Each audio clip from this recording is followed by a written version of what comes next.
Hello students, welcome all of you the maths class once again. आज हम start कर रहे हैं एक्सरसाइज 11.3 क्वेश्चन नंबर 6। देखते हैं इस क्वेश्चन में क्या दिया हुआ है। इससे पहले मैं आपको बता दूं कि इससे पहले की वीडियोस में हमने लास्ट क्वेश्चन को कंप्लीट कर लिया था, और अगर किसी का वर्क इनकम्प्लीट है तो आप हमारे डिस्क्रिप्शन बॉक्स में जाकर के लास्ट वीडियो का लिंक ले सकते हैं और वहां से क्वेश्चन को एक्सेस कर सकते हैं। चलिए देखते हैं क्वेश्चन नंबर 6 में हमारे पास क्या दिया हुआ है।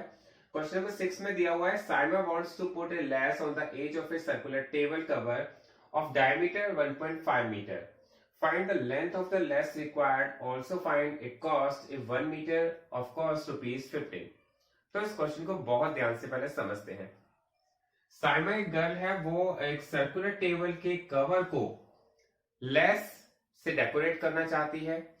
तो लेस से डेकोरेट, लेस कहां लगेगी आपको पता होना चाहिए। लेस इसकी बाउंड्री पार्ट पे लगेगी, तो इसके सर्कुलर पार्ट पे लगेगी, इसकी एज पे लगेगी। तो इसका मतलब हमें क्या फाइंड करना है। मैंने आपको पहले बहुत ही क्लियर अच्छी तरह से क्लियर किया था कि आपको यहाँ पर जब हमें कोई भी वर्क उसकी बाउंड्री पे करना होता है तो हमें उसके लिए सर्कमफ्रेंस फाइंड करना होता है। तो बहुत ही क्लियर है, कोई कंफ्यूजन नहीं होना चाहिए। सर्कमफ्रेंस और एरिया के बीच में आपको डिफरेंस बहुत अच्छी तरह से क्लियर होना चाहिए। अगर हम इस पार्ट में कोई वर्क करते हैं तो हमें एरिया फाइंड करना पड़ता है, लेकिन अगर हम उसकी केवल बाउंड्री पर कुछ कर रहे हैं, क्योंकि लेस तो बाउंड्री पे लगती है ना, तो हमें उसका सर्कमफ्रेंस ही फाइंड करना होता है।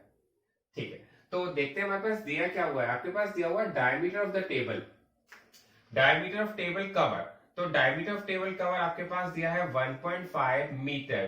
तो रेडियस कितनी होनी चाहिए, ये सब आपको पता ही है कि रेडियस फाइंड करने के लिए हमें क्या करना पड़ता है। रेडियस फाइंड करने के लिए हमें इसमें 2 का डिवाइड करना पड़ता है। तो 2 का डिवाइड करना पड़ता है। हम एक काम करते हैं कि यहाँ पर इसका डेसिमल रिमूव कर देते हैं और यहाँ पर एक जीरो लग जाती है। ये तो आपको पता ही है ऑलरेडी कि जब हमारा 1 प्लेस के बाद डेसिमल होता है तो हम उसे रिमूव करके नीचे जीरो लगा देते हैं। और हम देखते हैं यहाँ पर 5 से ये वैल्यू दोनों कट जाएंगी। 5 3 जा 15, 5 4 जा 20। तो हम इसे कह सकते हैं 3/4 मीटर। इसका मतलब हमारे पास जो टेबल का कवर है उसकी रेडियस हमारे पास आ गई है 3/4 मीटर, जो बहुत ही क्लियर आपको हो जानी चाहिए। अब देखा लेंथ ऑफ द लेस कितनी रिक्वायर्ड होगी। मैंने अभी बताया था सर्कमफ्रेंस ऑफ सर्किल, और सर्कमफ्रेंस ऑफ सर्किल का फॉर्मूला क्या होता है। सर्कमफ्रेंस ऑफ द सर्किल का जो फॉर्मूला है वो हम सबको पता ही है, 2πr। अब आप क्या करते हैं, 2 के प्लेस पे 2 रखेंगे। पाई की वैल्यू आपके पास गिवन है 3.14, ये क्वेश्चन में दी गई है। रेडियस अभी आपने फाइंड की है 3/4। अब देखते हैं कोई वैल्यू है जो ऊपर नीचे की कट रही है। तो हमने देखा यहाँ पर 2 1 जा 2 एंड 2 2 जा 4, ये वैल्यू कट रही है। तो इसके बाद और कोई वैल्यू हमने देखा 2 1 जा 2, 2 1 जा 2 और 2 5 जा 10, 2 7 जा 14। तो हमारे पास ये वैल्यू भी 2 से कट गई है। अब देखते हैं अब क्या करना पड़ेगा। अब हमने देखा 1.57 का मल्टीप्लाई अब हमें 3 से करना पड़ेगा। तो 3 से मल्टीप्लाई करके कितना आता है, मल्टीप्लाई करके देख लेते हैं।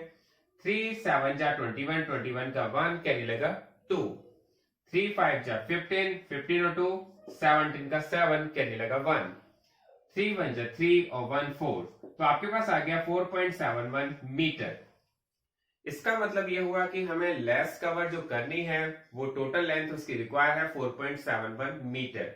अब आपसे इसके बाद एक और क्वेश्चन पूछा गया है, also find it cost if 1 metre of cost ₹15। अगर 1 मीटर की कॉस्ट 15 रुपीज है तो टोटल कॉस्ट कितनी होगी। तो हम यहाँ पर कॉस्ट फाइंड करना बहुत ही इजी होता है। कॉस्ट ऑफ लेस हमें क्या करना होता है, जो आपके पास 4.71 आया है आप उसका मल्टीप्लाई 15 से कर दीजिए। तो 15 से हम मल्टीप्लाई करेंगे तो हमारे पास इसकी कॉस्ट निकल के आ जाएगी। अब मल्टीप्लाई कैसे करेंगे, 15 1 जा 15, 15 का 5 कैरी लगा 1, 15 7 जा 105, 15 7 जा 105 और 1 106, 106 का 6 कैरी लगा 10, 15 4 जा 60 और 10 70। तो हमारे पास जो इसकी कॉस्ट निकल के आ गई है वो आई है 70 रुपीज 65 पैसे। तो ये क्वेश्चन यहाँ पर कंप्लीट हो गया है। अब देखते हैं इसके बाद क्वेश्चन नंबर 7।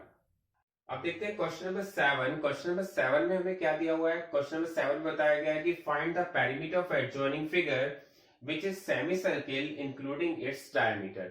आपसे कहा गया है ये जो फिगर आपके पास दी गई है ये एक सेमी सर्किल की फिगर है और इसमें डायमीटर को अगर इंक्लूड करते हैं तो इसका पेरीमीटर आपको फाइंड करना है। सबसे पहले फिगर के बारे में समझते हैं। अभी तक हमने जो पढ़ा था वो सर्किल के बारे में पढ़ा था। सर्किल क्या होता है, सर्किल का पेरीमीटर क्या होता है, सर्किल का पेरीमीटर होता है 2πr। और अगर सेमी सर्किल का पेरीमीटर देखेंगे तो वो कितना होना चाहिए, सेमी सर्किल का पेरीमीटर होना चाहिए πr, क्योंकि ये क्या है, सेमी सर्किल, इसका मतलब होता है हाफ सर्किल।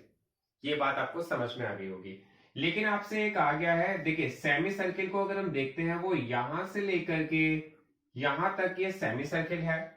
लेकिन आपसे इसमें कहा गया है कि इसमें हमें जो पेरीमीटर चाहिए वो सेमी सर्किल का तो रिक्वायर है ही, लेकिन इसमें डायमीटर को भी इंक्लूड करना है। तो इट मींस, मैं आपको बहुत ही सिंपल लैंग्वेज में अगर इसे समझाऊं तो आपको एक बात समझ में आ जानी चाहिए। अगर आपके पास कोई फिगर है और मैं आपसे कहूं कि आप इसके चारों ओर, जिसके ऑल साइड्स पर टेपिंग कर दीजिए, तो आपको टेपिंग कहां से कहां तक करनी पड़ेगी। ये देखिए, यहां से आप करना स्टार्ट करेंगे, यहां तक करेंगे, ये क्या हो गया, आपका सेमी सर्किल कंप्लीट हो गया। तो सेमी सर्किल का तो हमारे पास जो सरकमफ्रेंस या पेरीमीटर होता है वो तो होता है πr, लेकिन क्वेश्चन में कहा गया है आप उसकी डायमीटर को भी इंक्लूड करिए। तो फिर हमारे पास इसका जो फॉर्मूला आ जाएगा πr + 2r, क्योंकि आप डायमीटर को क्या कहते हैं, 2r। ये बात आपको बहुत ही क्लियर हो जानी चाहिए। जो डायमीटर होती है वो हमारी 2r के इक्वल होती है। एक बार मैं फिर क्लियर कर देता हूं। मैंने आपको बताया कि जो सेमी सर्किल है वो यहां से लेकर के यहां तक का तो वो सेमी सर्किल है, लेकिन आपसे ये कहा गया है सेमी सर्किल का तो पेरीमीटर फाइंड करना ही है, इंक्लूड भी करना है डायमीटर को। तो डायमीटर को भी इंक्लूड करना है, तो फिर हमें क्या फॉर्मूला यूज करना पड़ेगा, πr + 2r। तो एक क्वेश्चन हमारा क्लियर हो जाना चाहिए। तो अब हमारे पास फॉर्मूला जो है वो πr + 2r का यूज होगा।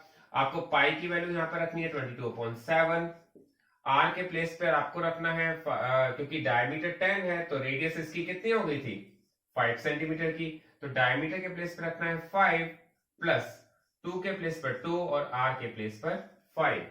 अब इसमें हम क्या करेंगे, आप इसका मल्टीप्लाई कर दीजिए। 22 का 5 से मल्टीप्लाई किया तो 5 to the 10, 10 की 0, कैरी लगा 1, 5 to the 10, 10 और 1 11। ये आपके पास आ गया 110/7। यहां पर प्लस का साइन है, प्लस लगा दिया, 5 to the 10। अब आपको क्या करना पड़ेगा, हमने इसके नीचे 1 रख दिया है और फिर इसको जब ऐड करेंगे तो आपको इसका एलसीएम लेना पड़ेगा। 7 और 1 का एलसीएम होता है 7, 7 1 = 7, देन 110 1 = 110, 1 7 = 7, तो 10 7 = 70। एलसीएम लेना हम सबको आता ही है, आप बहुत ही ध्यान से देख लीजिए। 5 to the 10 आया था, 10 के अपन में 1 रख दिया, 7 1 = 7 तो 110, यहां पर भी 110 ही रहा, 1 7 = 7 तो 10 7 = 70 और 110 + 70 हो गया 180 और अपॉन में आ गया 7। ये आपके पास इसका आंसर आ गया है। आप चाहे तो इसको मिक्स फ्रैक्शन में भी चेंज कर सकते हैं। मैं मिक्स फ्रैक्शन में चेंज करके बता रहा हूं। जैसे 7 को हमने 180 को डिवाइड किया 7 से, 7 2 = 14, आपके पास रिमाइंडर बचा 4, फिर आपने उतारा 0, 7 5 = 35 और ये रिमाइंडर बचा है 5। तो हम इसे लिख सकते हैं 25 होल 5/7 सेंटीमीटर। ये इसका आंसर होगा। आपको बहुत ध्यान से देखना है, 25 होल 5/7 सेंटीमीटर। तो अब देखते हैं क्वेश्चन नंबर 8 में क्या दिया हुआ है। क्वेश्चन नंबर 8 में कहा गया है find the cost of polishing a circular table top of diameter 1.6 metre if the rate of polishing is ₹15 per meter square। तो आपके पास कहा गया है एक सर्कुलर टेबल है और हमें इसे पॉलिश कराना है। अभी हमने इससे पहले एक क्वेश्चन किया था जिसमें कहा गया था कि इसके बाउंड्री पर आपको लेस लगवानी है, तो वहां पर हमने इसका सरकमफ्रेंस फाइंड किया था। लेकिन यहाँ पर आपसे कहा गया है इस टेबल टॉप का हमें पॉलिशिंग करवानी है। तो पॉलिशिंग कहाँ होगी, पॉलिशिंग तो इनर पार्ट पे होगी। इसका मतलब हमें ये बात भी क्लियर हो जानी चाहिए कि यहाँ पर हमें इसका एरिया फाइंड करना है। ठीक है, ये बात आपको क्लियर हो गई होगी। मैंने आपको यहाँ पर जो दिया गया है हमारे पास इस सर्कुलर टेबल का डायमीटर दिया गया है 1.6 मीटर और हमें सबसे पहले इसकी रेडियस फाइंड करनी पड़ेगी। और रेडियस कैसे फाइंड होगी, 1.6 का अगर हम 2 से डिवाइड कर दें तो आपके पास आ जाता है 0.8 मीटर। तो हमारे पास इसका रेडियस भी आ गई है। अब आपको क्या फाइंड करना है, area of table top. Area का फॉर्मूला क्या होता है, एरिया का फॉर्मूला तो आप सबको पता ही है, पाई आर स्क्वायर। अब पाई की वैल्यू आपके पास क्या गिवन है, पाई की वैल्यू क्वेश्चन में दी गई है 3.14, तो आपको क्या करना है, पाई के प्लेस पर वैल्यू रखनी है 3.14, और रेडियस आपके पास है 0.8 और 0.8, क्योंकि यहाँ पर स्क्वायर है और स्क्वायर जहां होता है आपको पता है वो वैल्यू हमें 2 टाइम्स रखनी होती है। तो ये आपको बात बहुत ही क्लियर हो गई होगी कि यहाँ पर हमारे पास जो क्वेश्चन दिया गया है उसमें पॉलिशिंग के लिए कहा गया है, और पॉलिशिंग के लिए आपको एरिया ही फाइंड करना होता है, और एरिया के फॉर्मूले में पाई आर स्क्वायर में हमने वैल्यू पुट कर दी है। देखिए मैं आपको एक बात बताना चाहता हूं कि जब भी हमारे क्वेश्चन में डेसिमल की वैल्यू होती है तो हो सकता है हमारे से गलती हो जाने के चांसेस ज्यादा होते हैं, तो हम कोशिश ये करते हैं कि डेसिमल की वैल्यू को पहले रिमूव कर लिया जाए। तो मैंने यहाँ पर डेसिमल रिमूव कर दिया, यहाँ पर भी रिमूव कर दिया, यहाँ पर भी रिमूव कर दिया। तो डेसिमल को हटाने के बाद अब हमें क्या करना पड़ेगा, यहाँ पर 1 प्लेस के बाद डेसिमल था, यहाँ पर भी 1 प्लेस के बाद डेसिमल था, यहाँ पर 2 प्लेस के बाद डेसिमल था। तो मैंने यहाँ पर क्या किया, टोटल हो गया 4 प्लेस के बाद 1 2 एंड 2 और 2 4, मैंने यहाँ पर 4 0 इसके डिनोमिनेटर में लिख दी है। ठीक है, अब आपको क्या करना है, अब आपको करना है 314 का मल्टीप्लाई 8 8 जा 64 से, और फिर मल्टीप्लाई हो जाए तो फिर आप उसे डिवाइड कर दीजिएगा। ठीक है, तो इसका मल्टीप्लाई हम करके देखते हैं, 314 का मल्टीप्लाई 64 से करने पर कितना आता है। ठीक है, तो देखेंगे 4 4 जा 16, 16 का 6 करने लगा 1, 4 1 जा 4 और 1 5, 4 3 जा 12, 6 4 जा 24, 24 का 4 करने लगा 2, 6 1 जा 6 और 2 8, एंड 6 3 जा 18। आपने जब इनको ऐड किया तो 6 5 4 9, 8 और 2 10 की जीरो का ये लगा 1, 1 1 2, 8 और 2 10 की जीरो का ये लगा 1 और 1 1 2। तो आपके पास इसका मल्टीप्लाई करके जो आया है वो आया 20096, और आपको डिवाइड किसका करना है 1000। तो आपके पास यहाँ पर मल्टीप्लाई करके जो वैल्यू आई है वो आपने लिख ली है, अपॉन में ये 40 लग रही है। अब देखिए अगर मैं इसको अगर मैं इसके जीरो को हटा देता हूं, इसको डिवाइड कर देता हूं, तो आपको पता होना चाहिए इसका डेसिमल कहां लगेगा, कितनी जीरो है अपॉन में 1 2 3 4। इसका मतलब हमारे इस डिजिट में जो डेसिमल लगेगा वो 4 प्लेस के बाद लगेगा। तो मैं लिख सकता हूं 20096। अब काउंट करके 1 2 3 4, तो डेसिमल आपका यहां पर पुट होगा। बहुत ही अच्छी तरह से क्लियर हो जाना चाहिए। अब हमें फाइंड करना है इसकी कॉस्ट, क्योंकि आपसे क्वेश्चन में कहा गया है if the rate of polishing is ₹15 पर मीटर स्क्वायर, तो आपको पॉलिशिंग की कॉस्ट फाइंड करनी है। ये हमारे पास एरिया आ गया है, एरिया के बाद कॉस्ट फाइंड करना, मैंने आपको बताया था कॉस्ट फाइंड करना तो सबसे लास्ट का काम होता है, सबसे पहले आपको एरिया फाइंड करना है। तो कॉस्ट ऑफ पॉलिशिंग हम कैसे निकालेंगे, कॉस्ट ऑफ पॉलिशिंग निकालने के लिए हमें क्या करना होगा, 20096 का मल्टीप्लाई 15 से करना पड़ेगा, क्योंकि 15 उसकी कॉस्ट से रखी है, पर मीटर स्क्वायर की कॉस्ट 15 रुपीज है। अब आप फिर मल्टीप्लाई कीजिए, देखिए मल्टीप्लाई हमें बहुत ध्यान से करना होता है।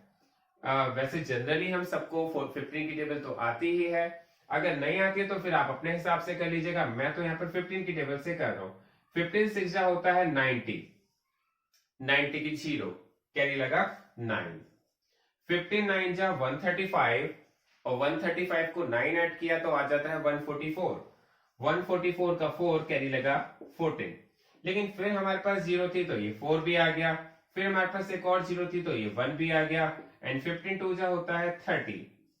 तो हमारे पास ये वैल्यू आ गई है 301440। अब देखते हैं डेसिमल कहां कितने प्लेस के बाद लगा हुआ था, 1 2 1 2 3 4, 4 प्लेस के बाद डेसिमल था, तो मल्टीप्लाई करने पर हमने 1 2 3 4, 4 प्लेस के बाद ही डेसिमल को लगा दिया। आप इसको कह सकते हैं, जो इसका आंसर हम लिखेंगे वो लिखेंगे ₹30.14 अप्रोक्सीमेटली। ऐसा हमने इसलिए लिखा है कि जनरली हम डेसिमल के 2 प्लेस तक की वैल्यू लिखते हैं, बाकी की वैल्यू को हम नेग्लेक्ट कर देते हैं, छोड़ देते हैं। समझ में आ गया, तो इसका आंसर होगा 30.14। आप इस क्वेश्चन को बहुत अच्छी तरह से ध्यान से करें, रिपीट करके आप इसे देखें, ये क्वेश्चन डेफिनेटली आपको जरूर समझ में आ जाएगा।